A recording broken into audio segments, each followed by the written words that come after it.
it's been crazy. But one of the guys I was talking to, I've been asking the question to everybody, like, is the black IPA like the most like buzzworthy or like most popular style right now? And he, in his answer, he had said something like,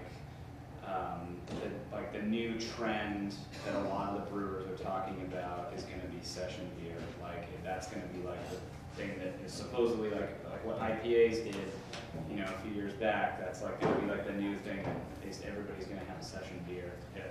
So we'll see. I mean, at the right time, I guess, if that's the case. There's been a lot of chatter about it in the last year or so, and you know, it's all well and good for the brewer to say that's going to be the trend, but it's up to the consumer. Right? The consumer's going to decide.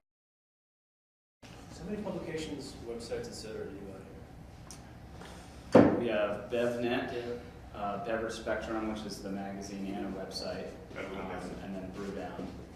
And then there's also a section of the office that's Chatbox Survey Solutions, and it's all one, owned by John Craven, who is actually out of the office today. So. When did he start?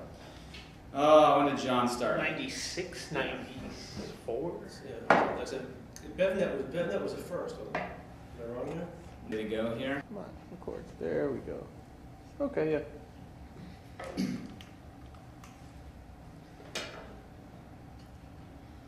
All right, right when you guys are. All right, sweet. So Chris here with Brewbound.com, and I'm actually with another Chris today, and he is the man behind Notch Session Beers. 2 beers right now, as I know. That's right. And you brought a couple for us today, and just tell us your story and tell us about Notch. Sure. Real quick background about me. I've been a brewer since '93, so I've been in the game for a while. I was at Tremont in Boston, and we were a production brewery in the Charlestown neighborhood from '93 to 2002. And the brand was sold, business was sold, and I got out for a little while. And so, during this time as a consumer, I went to, like anyone did, to the liquor store or bar and just bought beer.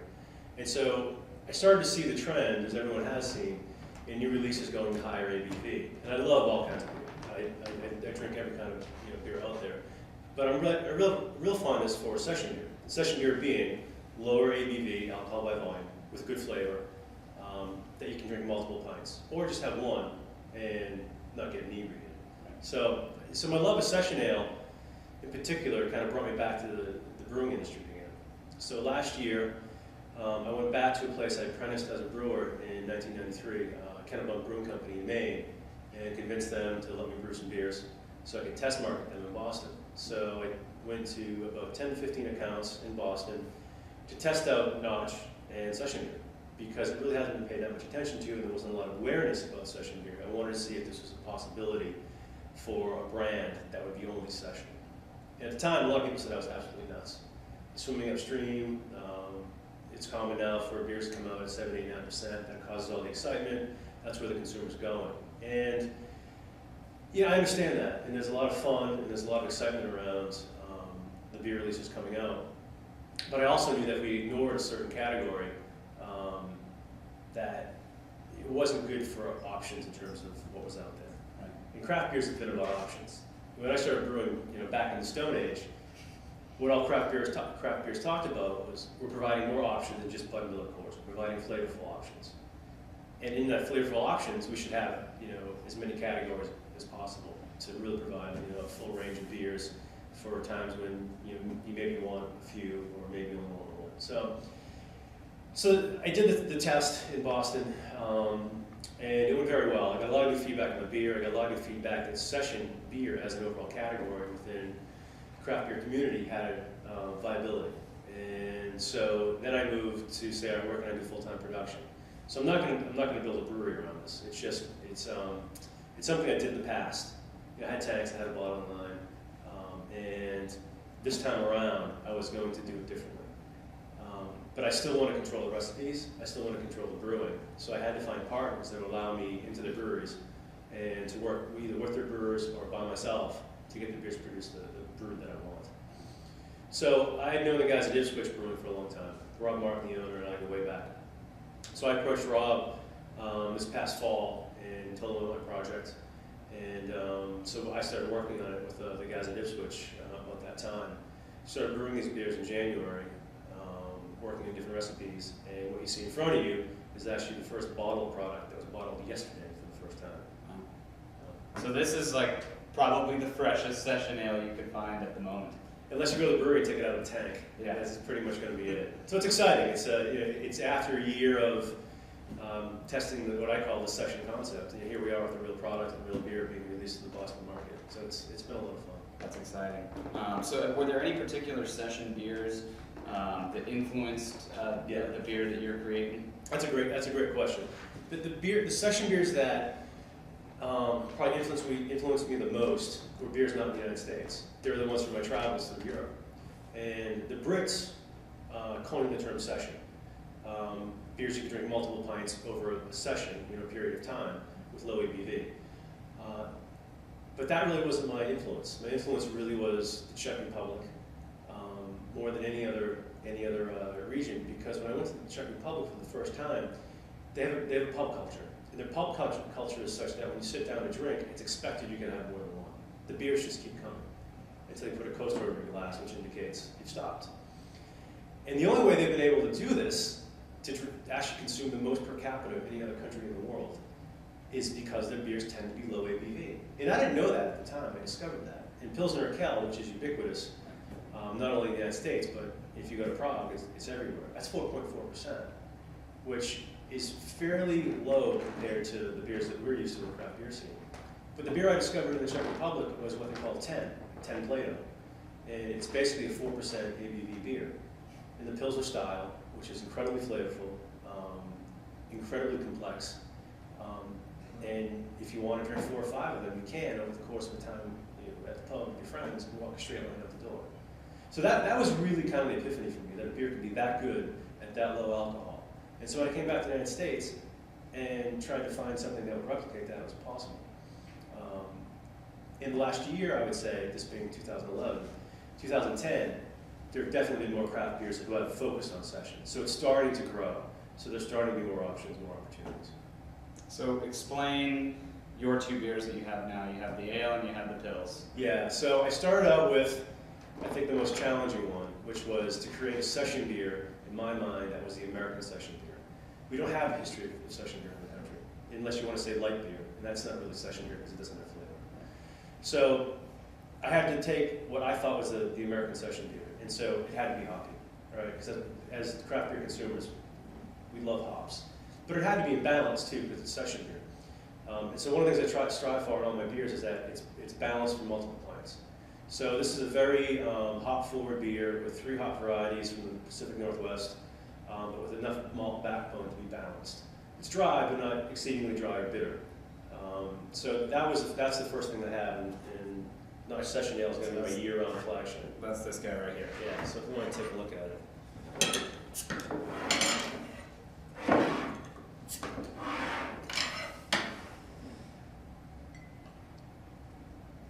So this is roughly in a American Pale Ale category. It's a pretty deep copper color. It's unfiltered. All my beers are unfiltered because at lower gravities, it's very difficult to keep malt balance, and filtration, without question, strips that. So my beers will all have a slight haze that is from being unfiltered. So cheers. Cheers. So again, American style Pale Ale. Great color. I mean, thank you. for a session beer too. Yeah, it's a good dose of crystal malt in this, along with some other specialty malts to kind of give it that body. Wow. I mean, yeah, it's hard to believe it's 4.5%. And again, in the finish. Are you sure you're not lying to us? Well, it's an interesting story in that all my beers have ABV on the label in as prominent fashion as possible. The government actually restricts the size of the ABV on the label. I can't have it larger than 3 millimeters. Really? Yeah. So I've tried to make it as prominent as possible. There's actually... and it seems like they do that for the opposite reason, for the high ABV. Yeah. Like they would almost want you to advertise. That's kind of the irony of this, is that it's 3 millimeters restriction because the government doesn't want brewers to advertise high alcohol to basically have that as the main attribute of the beer. Right. Where I'm actually trying to make it the opposite argument, in that I'm trying to show that so people, would know how much they're consuming in terms of alcohol. It's like any type of food product. You have a label that gives you all the ingredients you need to know to make an informed decision. We should probably have that with beer too, but it's probably another whole other topic, beer labeling. So yeah, American style pale ale, multiple specialty malts, 3 varieties of hops. I used a British ale yeast in this, just to provide some degree of character from the yeast. And that a lot of the American yeasts that are used are very neutral. And I didn't want that neutrality really in this beer. Because when you're brewing session beer, you have to bring flavors in from all aspects of the ingredients. And for me, yeast is a really critical component of flavor profile. So this has a fruity aroma, which I think lends itself really nice to some of the citrusy or piney kind of hop aroma as well. But again, everything's in balance. There's nothing in this really kind of stick out more than something else. So this is just a lower ABV pale ale, basically. Pretty much, yeah, pretty much. But with some brewing process and some brewing techniques that allow the beer to be a fuller bodied flavored beer than you would think. So is it difficult to create a beer this low ABV, 4.5%, with this much flavor?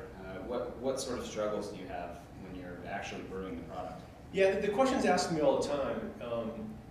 Isn't it more difficult to brew session beer than it is for a higher alcohol beer? And the answer is no.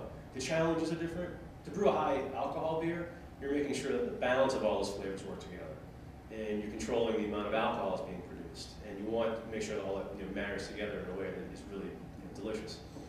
With the lower alcohol beers, there's no hiding with a lot of flavor, because everything's there. I mean, any defect, anything slightly out of balance, really comes in to the forefront of a session beer. So the challenge is to make sure that you brew a technically sound beer without off flavors, but that are very, very well balanced. So that's the real challenge. And with the other beer that I have, which is the Session Pils, which is really, I talked about, inspired from Czech brewers. This is 4%. This is 4%, which is even lower. And this was probably the most challenging beer that I brewed, in that there's no specialty malts. It's basically all Pils malt and limited hop additions.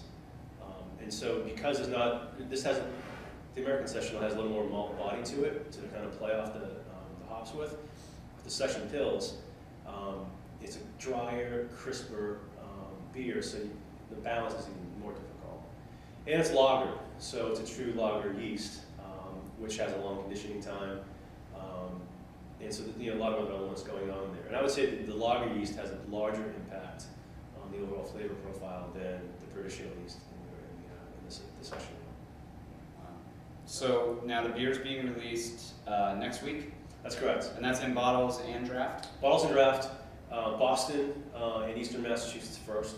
Okay. So any of the better retailers that serve craft beer, either off at retail or better bars or restaurants will start carrying as well. I still have about 12 draft accounts from my test I did last summer that kept the beer on. And hopefully we'll be expanding from there. Cool. And how much are you going to produce this year, you think? As much as I can. It's a good question. People ask, so what do you think the barrelage is going to be for this year?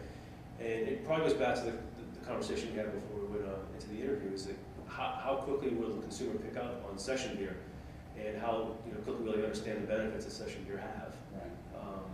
And I think that's the greatest challenge is education, and that people can start to get an understanding of what session beer is about. But once they do, start exploring session beers. Because we talked about, session beer has a little bit of a buzz happening right now, and we'll see more and more releases, not only from myself, but from other brewers, which is good. You're really just going to meet whatever demand is there. That's the plan. That's the plan. Cool. And then you're going to take over the world. I don't know about that. My goals are modest. When I started this, I was asked by a beer writer, what's your goal with knowledge? I said, I just want to bring session beer back into the conversation. It's been just ignored. And as a consumer, I just wanted to see more options. I love all beer. I just wish session beer would have a little more prominence, because it's really a great beer to have in certain circumstances when most people thought they couldn't even have a beer. Cool. Well, thanks for spending some time with us, and thanks for bringing us beer. Appreciate it.